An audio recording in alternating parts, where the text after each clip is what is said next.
Come in. Welcome. I'm E.G. Marshall, and I invite you to join me as we journey through a forbidding landscape, peopled with the most demoniacal furies in or out of this world. There is that moment, that imperceptible, unmarked, uncertain moment, when we pass from day to night, and from life to death. And try as we may, we can never isolate that moment. We can never grasp it, hold it, keep it. And somewhere during that moment, only the length of the shortest fraction of a second, the living are separated from the dead. And yet, it might just as well be as long as all eternity. Who are you? You know who I am. I'm Bert. You can't be. Don't fight it. But Bert is dead. That's right. I'm dead. Then how can you be standing here talking to me? I don't know. I'm here, that's all. What do you want? I want my wife. She's my wife. But first, she had taken a vow to be mine. I know that vow. It says, till death do us part. You're dead. You're parted. I've come for her. I won't let you take her. How can you stop me? I'll kill you. How can you kill me? I'm dead.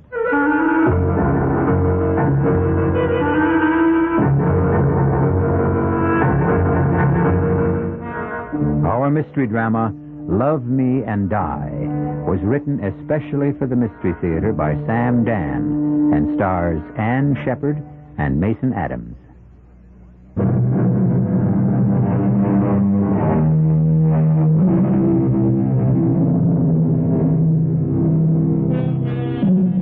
The most important decisions of our lives are usually not based upon careful reasoned study or even on common sense. No, our most vital decisions are often arrived at suddenly, irrationally. Men and women choose each other because of mysterious music in the voice or a sparkle in the eye. You remember the saying, had the nose of the beautiful Helen of Troy sloped outward instead of inward, there never would have been a Trojan War.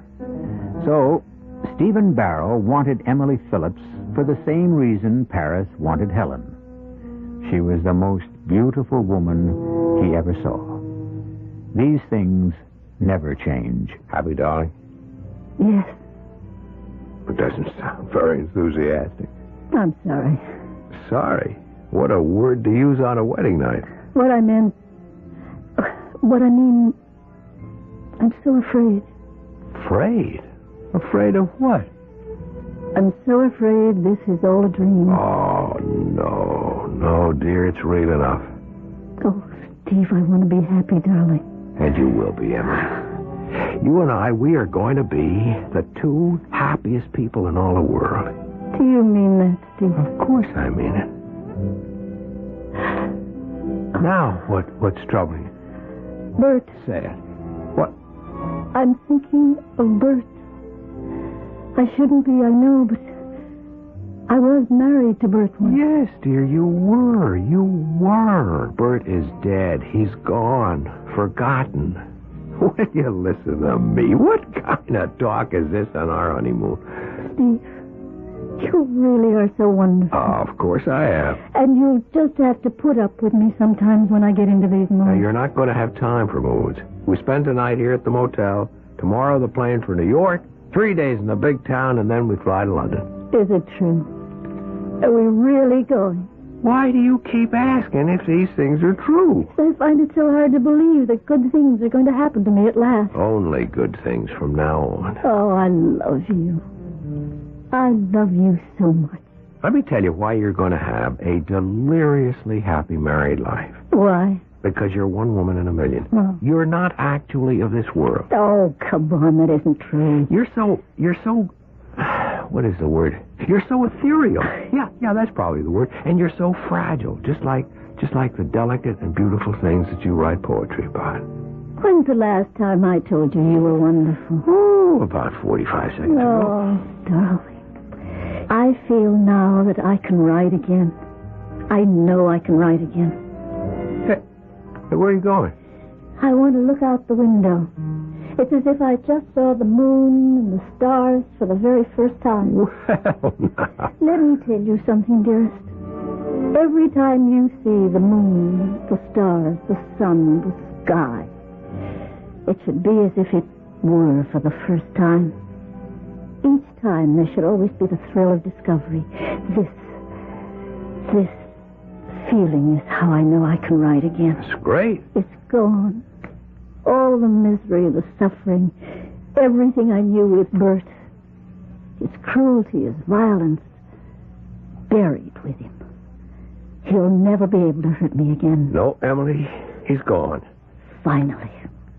I'm free. What's wrong? Emily, what is it? Steve, look out the window. At what? There, near the swimming pool.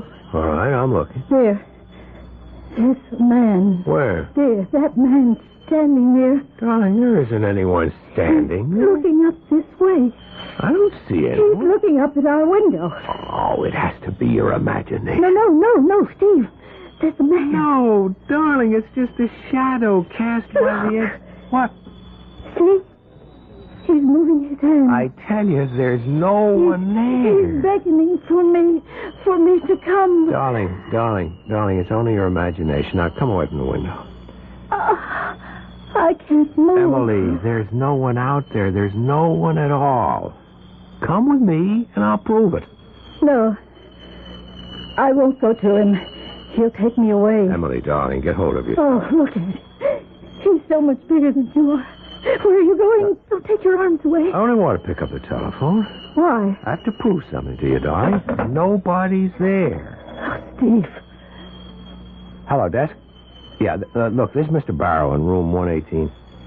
Listen, the swimming pool and the patio area, it has front lights, those big lights. Steve, he's coming closer. Yeah, could you turn them on, please? No, I know what time it is. This is an emergency. Look, just don't ask questions. Do it, please.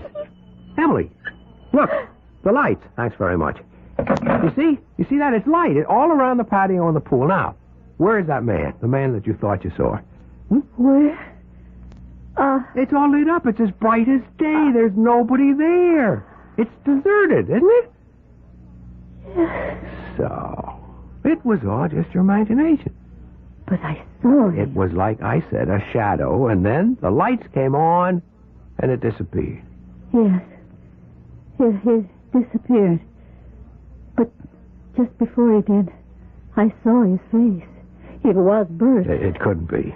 Darling, I saw him. Darling, Bert is dead. I saw him. It was Bert. With that wide-brimmed floppy hat of his, the khaki trench coat, the boots. Emily. Cowboy boots.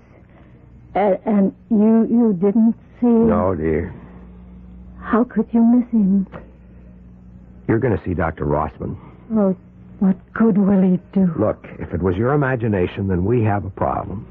But if Bert was actually there, then Rossman may have a problem. After all, it was Dr. Rossman who pronounced him dead.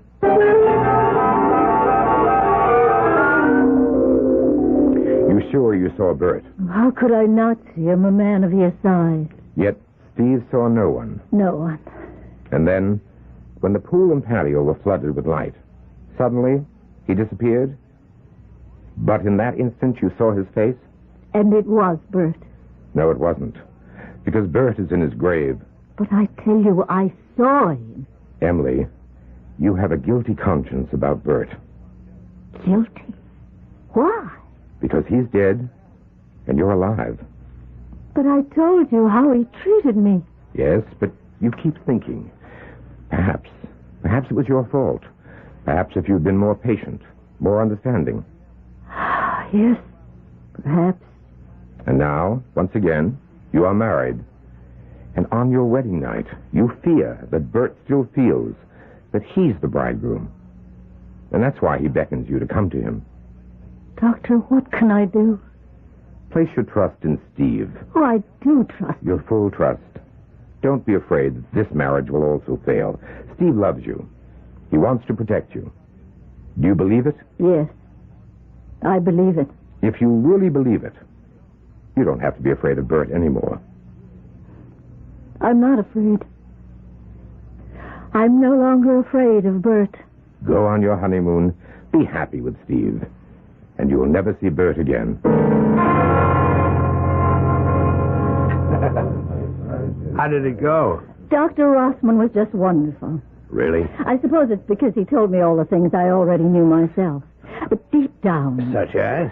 Oh, it's all mixed up, but I think I understand it. Darling, let's order lunch. If you can dismiss it that easily, great. I was silly last night. Yeah. You were also very scared. Well, it was real enough, but it was an illusion. And now we both must forget it ever happened.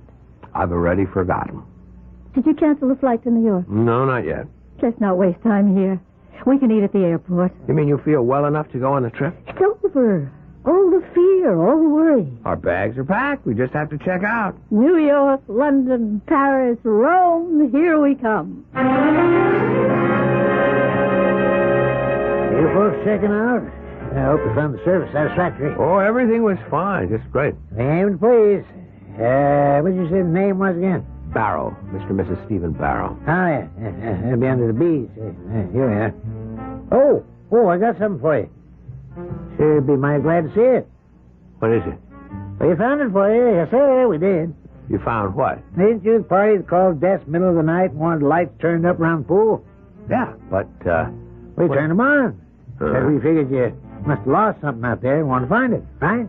No, the reason we wanted... So we turned on the lights, but I guess it didn't help any. As it turned out, it did. So when the maintenance fellas come on this morning, we asked them to take a sharp look.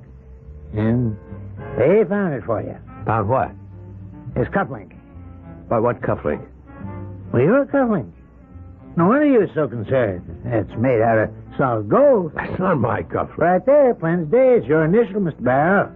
And big, bold B. Well, there must be some mistake. Well, how could there be a mistake? Steve, let me see the cufflink. Emily, it isn't mine. Steve, let me see... This Emily, what's wrong? This belonged... It was Bert's cufflink. I gave it to Bert for a wedding present. Steve, he was here. Bert was here.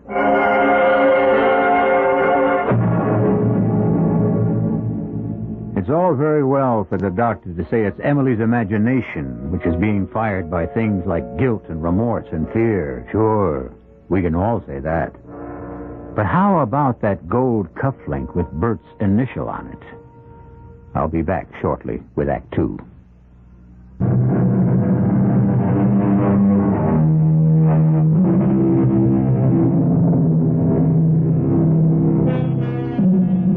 From a philosophical point of view, one may express many attitudes toward death. But from a practical perspective, it is difficult, if not impossible, to deny that death is, at the very least, final. The soul may live on forever, but on one thing there has to be universal agreement. The body is gone. Well, last night, Emily Barrow saw her former husband, Bert Phillips. And Bert has been dead for over 3 years. A ghost? Do ghosts wear gold cufflinks? Emily, dear, maybe we better not check out just Oh, yet. no, I want to leave here right away. But the state that you're in... He's here. I know, Bert's here. We've got to leave. Yeah, yes, dear, of course. Now, let's just sit down for a minute, quietly. That's it. Relax. Now, let's be calm. You say that this is Bert's cufflink? How can you be sure? Steve, I know. The store that sold it to you could have had dozens. I didn't buy it in a Well, the store. jeweler could have made others, and there could have been someone with the initial B. Steve, I'm terrified. Darling, there's nothing that should make you as frightened as you are now. The cufflink. I made it myself. You what? I was taking a course in jewelry making. I'd always expressed myself in words. I wanted to see if I could achieve meaning. All right, I believe you. Now, let's look for the rational explanation. This cufflink and the mates to it are the only ones of its kind in the world. I will fight you, dear. You made it. You recognize it. It belonged to Bert. I still say that there is a rational explanation. No, not for me. Yes, and you must listen to me. Now, when is the last time that you saw this cufflink? 3 years ago. You haven't seen it in 3 years? No. So, what we must assume is that there was a burglary. The links were stolen. No. The thief may have sold them, and by a coincidence, the new owner had stopped at this very hotel. No, Steve. I remember you told me that your apartment had been broken into a few years ago. Now, why wouldn't the thief have taken the cufflinks? Because they weren't in the apartment. Where were they? I buried them. With Bert. You buried them with Bert? Why? Because they were his. They belonged to him. And he loved them. Bert was here. Emily, you must get hold of yourself. He said he'd come back for me. Who said what? Bert. He said my place was with him. Forever. He said he'd come back for me. And he's cruel enough to drag me away. I'm taking you to the doctor. I've seen the doctor. What do you want to do? Maybe it's this place. Maybe there's something about this motel. How could there be? Let's get out of here. Oh, darling, please, we can still make the plane to New York.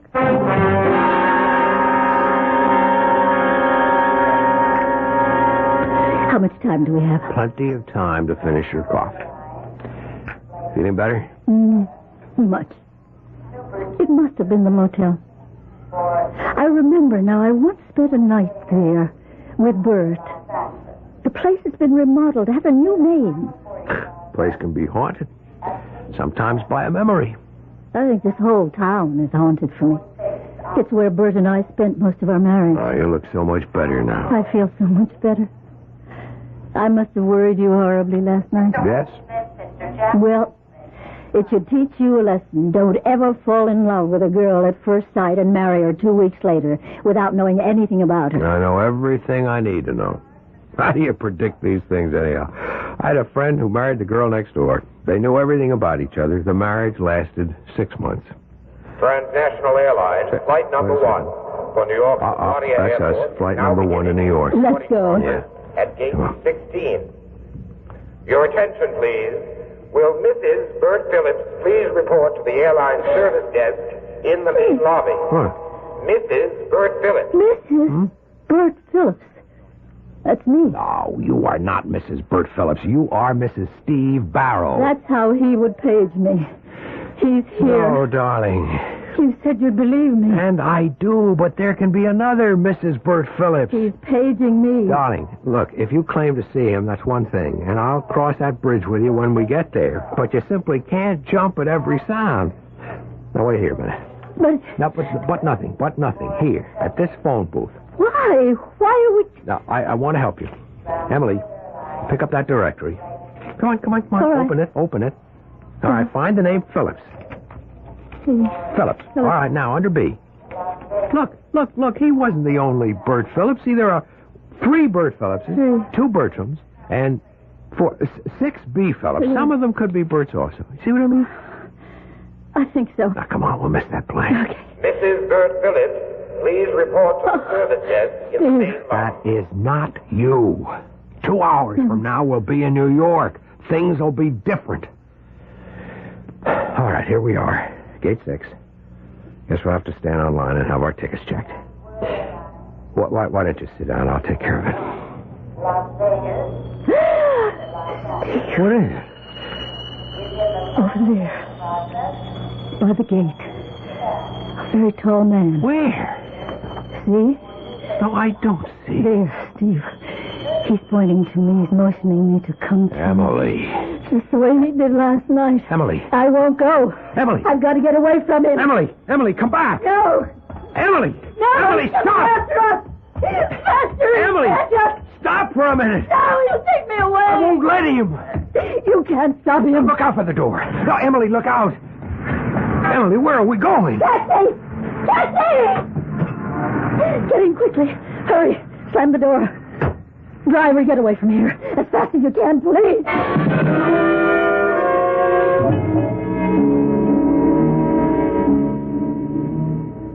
she'll sleep now. Dr. Rossman, what am I going to do about it? I wish I could tell you. Isn't there any treatment, any medicine? It all adds up to time, patience, luck. And if this delusion continues, I would suggest she be placed in a sanitarium. Why? Because she'll be unable to function in normal surroundings. Why do you call it a delusion? What else can I call it? Well, suppose it's true. Suppose she really did see him. No, Steve, don't. It isn't good for you to think that way, and it won't help her. But just suppose she did. Now, Steve, that's impossible. You know, you doctors, you think you know everything. We don't. We know very little. And that very little has to go a long, long way. But what we know, we know. I'm sorry. It's all right. Listen, this Bert, you knew him. What kind of a guy was he? She never told me very much about him, except that he treated her terribly. I never met him. You never? I thought that you had known him all. Emily came to see me about a year or so ago, quite distressed. She said she was having trouble with him. She said he would even beat her. What she needed was to build up enough nerve to leave him. Emily happened to mention that you were the doctor who pronounced him dead. Isn't that unusual for a psychiatrist? Yes, but I was the doctor at the scene. What was the scene? Haven't you ever asked Emily? Yes, but she can't talk about it. They owned a cabin on Indian Mountain. Bert was a writer on hunting and fishing, you know. That's wild country. The back of their property led to a cliff, a drop of a couple of 100 feet. She was out there one morning, doing some watercolors. He was drunk. They got into an argument. He started towards her, and somehow he lost his footing and fell. Well, now, why would you be called? She went to pieces. All she could think of was to telephone me. I came, and I did what I could. He was killed, wasn't he? Instantly. It's a sheer drop right onto the rocks. Well, call me in the morning. Yeah. And remember, if this persists, you will have to think about a definite course of action. Good night. Night, Doctor. And thank you. Steve? Darling, you should be trying to get some sleep. Where are we? We're at a hotel. What happened? We were at the airport, I remember. and you thought that you saw Bert. I did see Bert. And you became panicky, and you ran away, and I took you to this hotel and called Dr. Rossman. Oh. And he gave you a shot. He doesn't believe I saw Bert. That's right. Neither do you. Darling. Last night you said you could understand me. I need that understanding right now. Emily, you must be calm. I don't need someone to tell me to be calm, to relax. I need someone who believes in me. I believe in Who you. believes what I tell you. I saw Bert, even though you won't find a shred of evidence. A single cold, hard fact to support me. You must believe me only because you love me. You must believe me because I asked you to believe me. I would believe you. Emily. Do you? Do you believe me? Yes, darling. Yes, I believe you. Suddenly I feel so sleepy. It's as if a great weight had just been lifted off my shoulders. As if I'd been awakened from some terrible nightmares. I'm not afraid to go back to sleep, Steve. It's been such a hectic day for you, too. Won't you get to bed? Yeah. I just want to sit here for a minute. Very tired.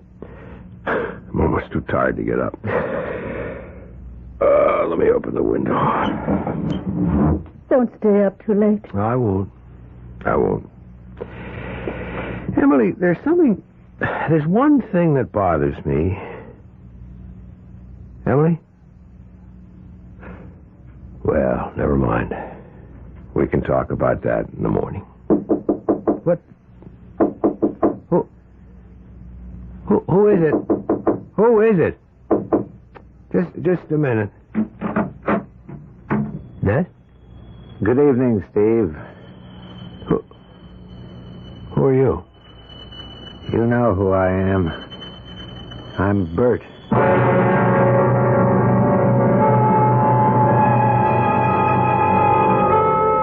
It was Dr. Rossman who officially pronounced Bert dead. So, what's this? The good doctor has an entire array of medical and scientific fact to confirm his findings.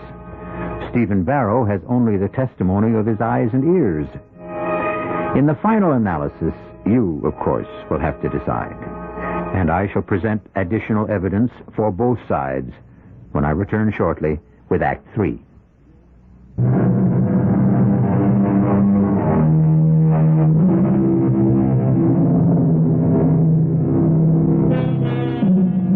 There are those who say that death is the end, and those who say that death is the beginning. Now, however, it seems that we are being faced with death as a continuation. Bert Phillips was killed in an accident, a fall from a cliff. He was properly and officially buried. But here he seems to be standing at the door of the hotel room where his former wife is spending the night with her new husband. Up to now, it was only Emily, frightened and troubled Emily, who had been able to see Bert. But now, is it Steve's turn? Steve sees Bert, sees him plainly, as he stands in the doorway. Who are you? I told you. Bert. You can't be. You're dead. I'm dead. Then how can you be standing here talking to me? I don't know. It's enough for me that I'm here. What do you want? I want to talk to you. May I come in? It's a dream. That's what it is. It's a dream. It may not be. You admit you're dead. What are you doing here? You sent for me. I sent for you? What are you talking about? You'll have to figure that out for yourself. Why would I send for you? There's an idea forming in the back of your mind. You're not aware of it consciously, and you're going to resist it, but it's the truth. I still don't know what you want. I want my wife. She's my wife. She had taken a vow to be mine. That vow says, till death do us part. You're dead. You're parted. That's just a technicality. But if you're dead, why do you want Emily? She belongs with me. If you're dead and she's alive, how can you be together? She won't be alive when I take her. What do you mean? I'll have to kill her. Kill her? Why not? She killed me. Yeah, but you died in an accident. That's her story. What actually happened was that I was standing at the edge of the cliff taking photographs for an article I was writing, and she just pushed me over. I don't believe it. You better believe it. Because one day, a year or two from now, she'll have to kill you, too. Oh, this is a dream. I need your help. Why should I help you? In the long run, I'll be saving your life. You have to convince her to come to the cabin. It's the only place from where I can take her. That's where she killed me. You can't be serious. Think about what I told you. Keep asking yourself, why do you see me? You might get the answer if you first ask yourself, why did she see me?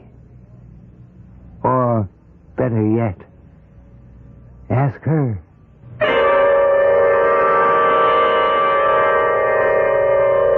Steve? What? Oh, you poor darling. Did you fall asleep in that chair? I guess I did. I feel so guilty. I had such a wonderful, refreshing sleep. So deep, so restful. Did I dream? What are you muttering about? You said that Bert always wore a big floppy hat and a trench coat and cowboy boots. Oh, darling, the absolutely last person in this whole world I want to talk about is Bert. Yeah. Listen. Bert Phillips, as far as I'm concerned, has never existed. Emily, tell me something. Why do you think... Yes, dear? Nothing. Well, I don't know about you, but I'm starved. Darling, you all right? Sure. I just had a crazy dream, that's all.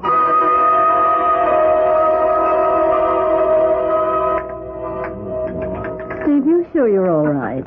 Yeah, I'm okay. What?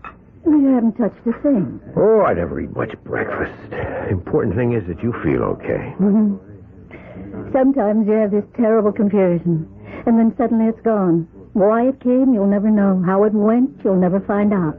It's as if someone magically took it away. But it's gone, and that's all that matters. And now, darling, are we ready to resume our honeymoon? Sure. But we'll have to make some new reservations.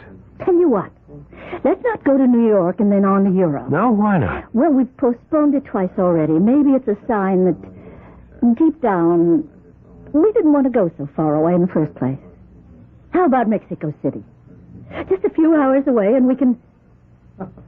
Steve, are you really all right? Emily, do you see someone standing by the door? Where? Just to the left of the cashier's desk? No, darling, there's nobody standing. Must have been my imagination. Oh, Steve. You've caught it from me, this delusion of seeing people. What did it look like? I'm not even sure I saw anyone. Mexico City. How about it? Yeah, sounds great. My problem is I don't have a thing to wear for Mexico. Neither do you. Well, then let's go somewhere else. No, let's go shopping. I'll meet you back here at the hotel for dinner, and we can make reservations for the morning. Are you sure that you're up to going by yourself? Darling, I always shop by myself, and certainly never with a man. Well, but do you feel well enough? When I think of how silly I was, or that whole Bert business. Well, I've got to get started. See you at dinner, darling.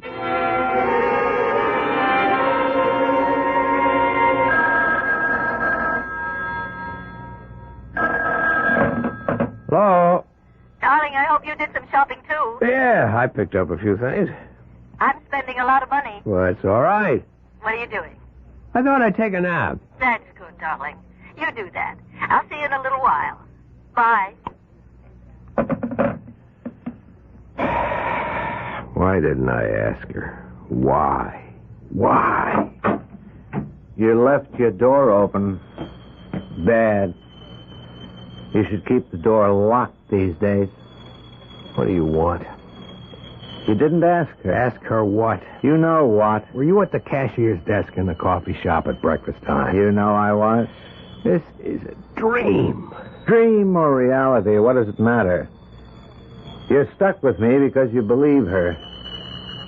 You want to believe her. You love her. This is getting us nowhere. I love her, too. I'm a bigger chump than you are. Even after what she did to me, I love her. And why did you treat her so badly? Who says I treated her badly? Everybody. Who's everybody? Dr. Rossman, for one. He never said I mistreated her. He said she told him I abused her. But you did. Only because she says so. Why should she kill you? For the same reason she'll kill you. You keep saying that. Why do you refuse to believe it? It's true. You can't prove it. Oh, but I can. The camera will prove it. What camera? I told you I was out there taking pictures. She sneaked up behind me and pushed me over the cliff. Her story, she was painting pictures and I was drunk, started beating her, and somehow lost my balance. Why shouldn't I believe her? Because she lied. She made her way down the mountain to where I was lying dead, poured liquor all over me. But she'd forgotten about the camera. The camera? That camera. I was so intent on taking my pictures, that's why I didn't hear her. But the camera went over the cliff with me. It broke against the rocks. It came to rest, finally, behind some bushes. I believe Emily. Oh, your place I would, too. But the camera, all smashed up, has been lying there 3 years now, in snow, in mud, summer and winter. It's still there. Or what's left of it is still there. Not 20 feet from where I landed. I said I don't believe you. She forgot about it or didn't think about it. In a court of law, that wouldn't prove a thing. That camera could have fallen there at any time. It's not supposed to prove anything in a court of law. It's supposed to prove something to you. What do you want me to do? Bring her to the cabin. To the cliff. I want her. You think I'm crazy? crazy or sane, it doesn't matter to me. Bring her. Let me have her. No. She'll kill you. You keep on saying she'll kill me. Why? Okay. Ask me the question you're afraid to ask her. Why do you think she saw me? Because she has a guilty conscience. She feels guilty because she's happy with me. Does she? Now let's examine that. She feels guilty because she's happy with you. She's so happy with you that on her wedding night she sees me. Shouldn't that prove something? What could it prove? She's sorry. Not because she killed me, but because she killed me and wound up with you. She loves me. No, she likes you. Why not? You're a nice guy. Most girls like you. But love, that's something else. You're not exciting for Emily the way I was. You're not wild enough for her the way I was. That's why she saw me, Steve. She wants me. That's a lie. You can't face it. That's why you didn't ask her. Ask her what? Why she saw me on your wedding night. I'll kill you. I'm already dead. Why do you insist she killed you? Because I was wise to her. You'll also get wise to her one day. Bring her up to the cabin. Never. Scared? Why should I be scared? Once she's up there, she'll have to choose between us. And you're scared she'll choose me.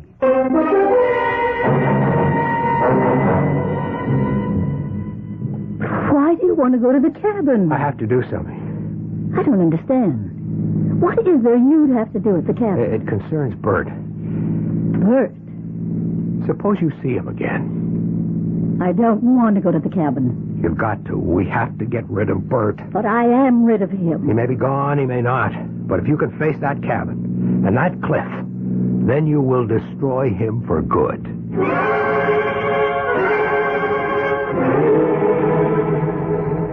I haven't been here since he died. You never told me how it happened. I was never able to talk about it. Can you talk about it now? I was painting. My easel was set up here, right near the edge of the cliff. It's a spectacular view, isn't it? Yeah. Careful. Don't stand too close to that edge. He was drunk, more than usual, ugly, bad-tempered. He criticized my work. I paid no attention, and that infuriated him. He lunged at me, and I was terrified. I stepped aside. He stumbled and just fell over. It was awful. Did you love him? Oh, no. How could I love him? He was a beast. Well, then why did you see him on our honeymoon? I didn't really see him. It was only my imagination. Why should you even see him in your imagination? Why should there have been room in your mind, your heart, for anyone but me? Wasn't I enough for you? You were. You are. Or did you want him? Do you still want him? He's dead. He was there at the hotel. I saw him. You wanted me to see him. You made it a test of my love. And so because I love you, I saw him. And that's why I brought you here. So that you can choose between us. Between who? Between Bert and me. How can I? Bert's dead. Is that the only reason? Let go of me. Is it? Steve. Did you kill Bert? No! Tell the truth. No! Did you kill him? Yes. Why? Because he laughed at me, at my work, at my poetry, at my painting. He said they're a joke. Oh, they're not. They're exquisite. He was right. I'm a phony. Oh, no, you're wonderful. No, I'm not. I'm a phony. I'm not wonderful. Nothing about me is wonderful. Bert was right. He said, you're a phony. A poet who never writes poetry. A painter who never paints a picture. Even the cufflinks. Bert made those cufflinks. He knew what I was. He loved me for what I was, and I loved him. But sometimes I got mad enough to kill him. And one day I did. Oh, Emily, listen. Emily, whatever you've done, I love you. I don't want you. I want Bert. I need a man like Bert. Emily, you can't mean any of this. Emily. Don't come near me. Emily! Don't come near me. You know where Bert is now. He's just on the other side of the ledge. Bert! It's only a dream. Bert! Emily! I'm coming! Look out, Emily! You'll fall over that ledge! He's calling me! There's no one there! Let go of me! You're crazy! You'll go over the edge! You'll get killed! Let go. Emily! Bert! Emily! Help me! I can't let you kill yourself! Bert! No, Emily! Make him let go of me! Oh. Emily! Get away from the ledge! Bert! I'm coming to you!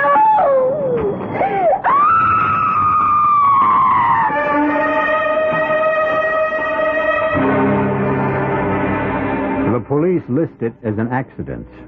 The second tragic accident to occur at that beautiful but seemingly fatal spot.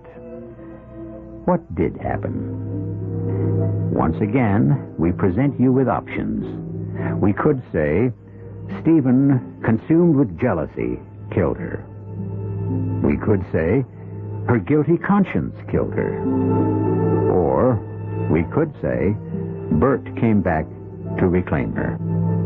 You can make a case for each, and also for me to return in just a few moments.